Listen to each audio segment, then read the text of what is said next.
Sampai di rumah sakit, udah ditanganin apa segala macam, dicek cervix, dia bilang oke, ini sudah pembukaan 4. Jadi nambah kan, bener nambah. Tapi pas dicek tensi itu tensiku tinggi, mungkin karena tegang, takut.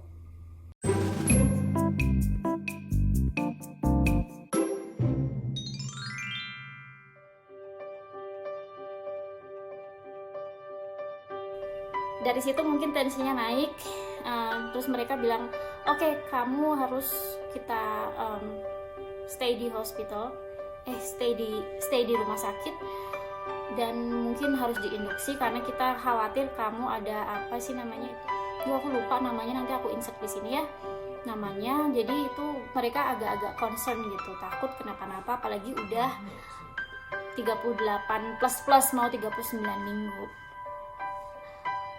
Terus udah dari situ aku diinfus, jarum masuk apa segala macam. Terus karena lagi covid, aku di swab test itu pertama kalinya, rasanya nggak enak, rasanya aneh banget. Sakit sih enggak, tapi tidak nyaman gitu ya, hidung kita disogok-sogok cuy gitu.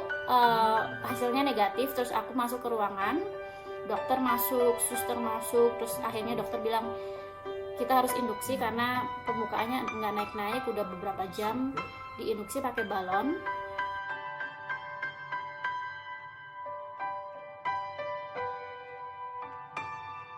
Tiga jam aku diinduksi balon, rasanya nggak enak banget, nggak nyaman. Pipis juga masih ada balon itu, ada yang gantung-gantung gitu kan ya. Aduh, aneh banget, rasanya aneh banget.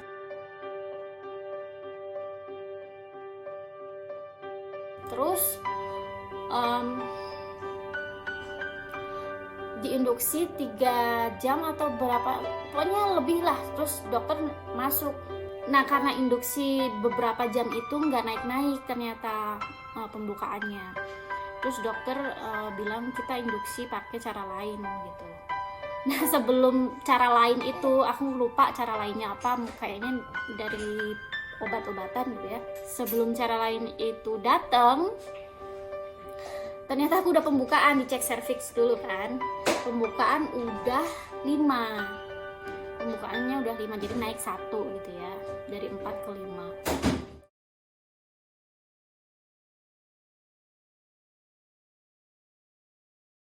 Waktu yang pembukaan sekian itu, aku bilang kayaknya aku epidural aja gitu, mau di epidural. Nah, karena aku mau di epidural, jadi aku berubah pikiran sebenarnya. Tadinya aku bilang kayaknya aku bisa deh tanpa epidural.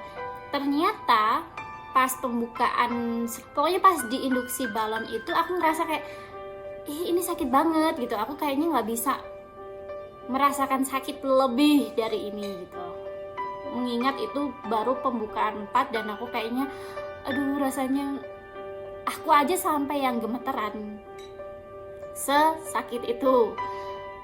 Kalau yang biasa, maksudnya pain managementnya tinggi sih mungkin bisa ya. Jadi aku pribadi tuh pain managementnya nggak tinggi, sangat rendah. Nah, aku bilang aku mau di epidural. Dokter bilang oke, tunggu, manggil suster. Pas jadi ada suster untuk epidural sendiri gitu, dan itu nggak yang standby setiap jam. Pas nunggu suster itu, ternyata aku tidur tuh. Pas tidur itu aku yang rasanya tuh kontraksinya tuh mulai yang gila-gilaan, mulai gimana ya, sampai maaf nih, bagian anus itu rasanya tuh kayak yang kram tapi yang kenceng banget gitu, sampai aku tuh yang gemeteran, terus kayak nggak bisa kesakitan. Ternyata setelah dicek cervixnya, aku langsung pembukaan 8 langsung naik 7 apa 8 gitu pokoknya.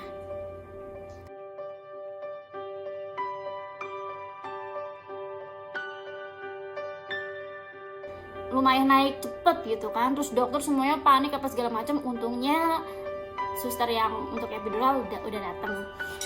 Terus langsung aku di epidural, udah nggak ngerasain apapun lagi sakitnya, cuman ngerasain kontraksi aja. Rasa sakit apa segala macam enggak gitu.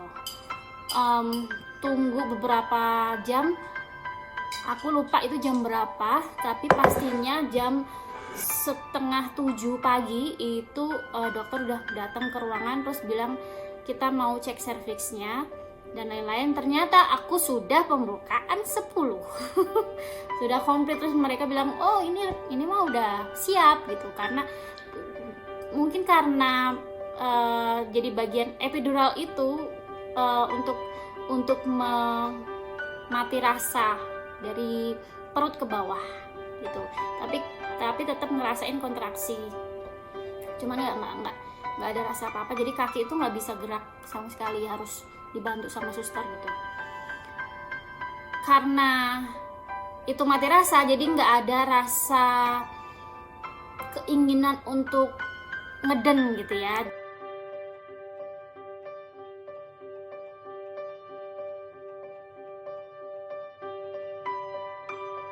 Jadi dokter bilang oh udah pembukaan 10, jadi kita harus cepet-cepet.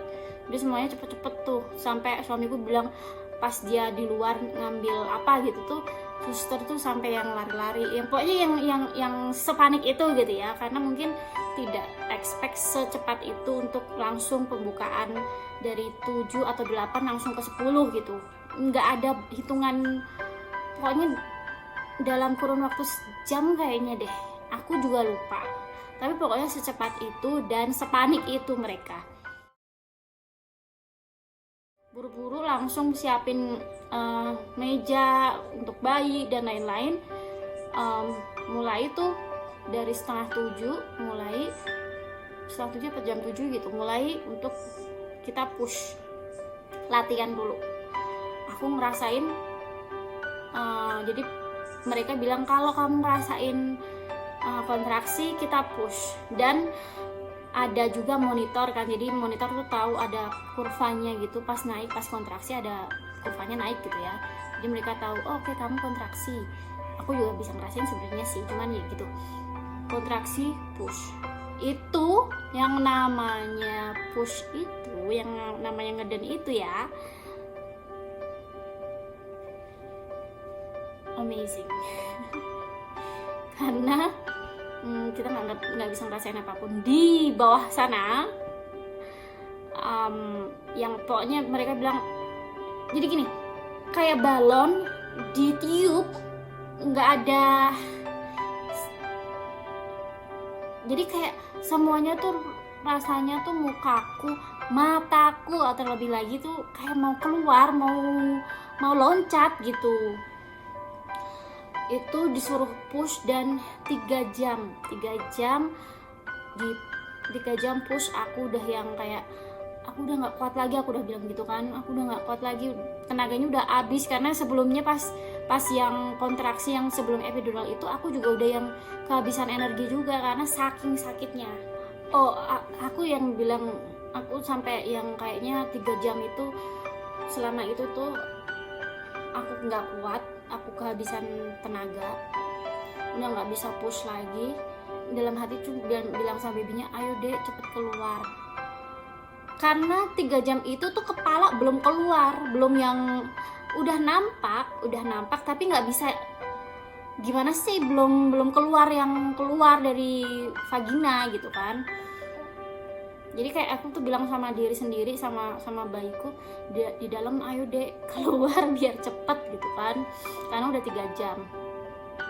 Terus dokter juga udah ultimatum ini, jadi dia bilang gini, kalau ini yang terakhir ini ngedennya ini nggak keluar, mau nggak mau C-section, bilang gitu kan.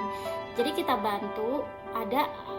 bisa bantu untuk ngeluarin pakai vakum dan lain-lain. Aku langsung nggak mikir lama, aku bilang yes please, tolongin buruan gitu kan, pengen cepat ketemu dan udah nggak punya energi lagi untuk ngeden.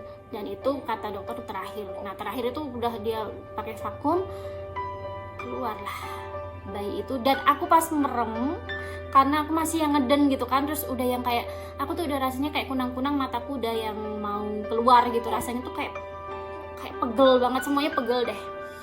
Itu tuh aku merem gitu, terus tahu-tahu mereka teriak kayak dia udah di sini gitu, he's here gitu kan.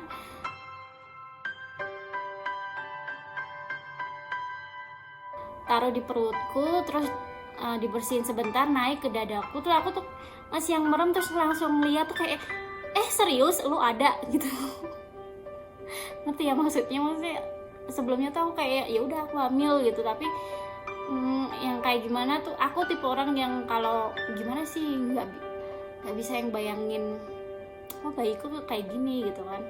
Ketemu terus langsung nangis, nangisnya tuh nangis akhirnya kamu di sini, akhirnya kita ketemu juga gitu kan.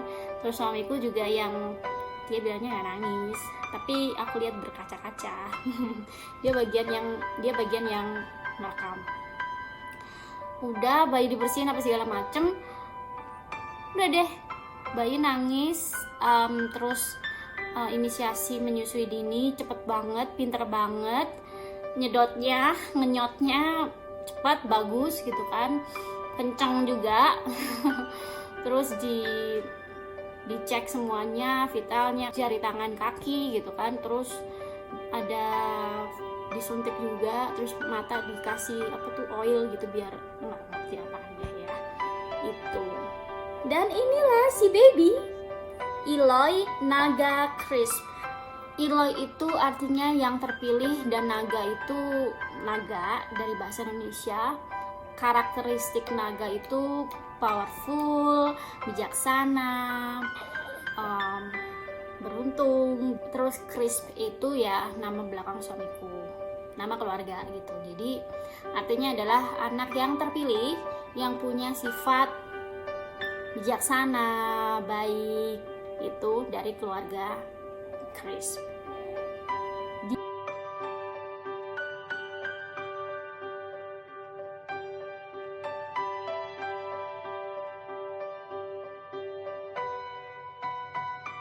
Dia lahir jam 10.38. Jadi dari jam 7 atau setengah 7 tuh aku mulai ngeden. Jam 10.30 dia hadir. Beratnya 2,7 kilo. Terus itu dia lahir di 39 minggu, jadi nggak prematur sebenarnya, cuman karena mamanya kecil, papanya kecil, anaknya juga kecil. Gitu, 2,7 kilo aja, panjangnya 21 inci. Terus jenis kelaminnya laki-laki dan sehat. Problemnya cuman hari kedua dia punya sakit kuning aja, jadi harus di bawah lampu. Terus aku mengalami robek di vagina second degree. Healingnya sampai 2 minggu, karena itu tadi aku abis keluar dari rumah sakit, 2 hari kemudian pindahan karena kita langsung cari apartemen. Jadi healingnya lebih lama dari biasanya, karena aku nggak langsung yang istirahat total gitu kan. Kalau ditanya mau hamil lagi, mau melahirkan lagi, yes, definitely mau. Cuman aku tuh problemnya cuman 2 pas melahirkan, yaitu cek cervix. Itu kayaknya aku yang aku kayaknya nggak mau deh gitu ya, sama jahitan.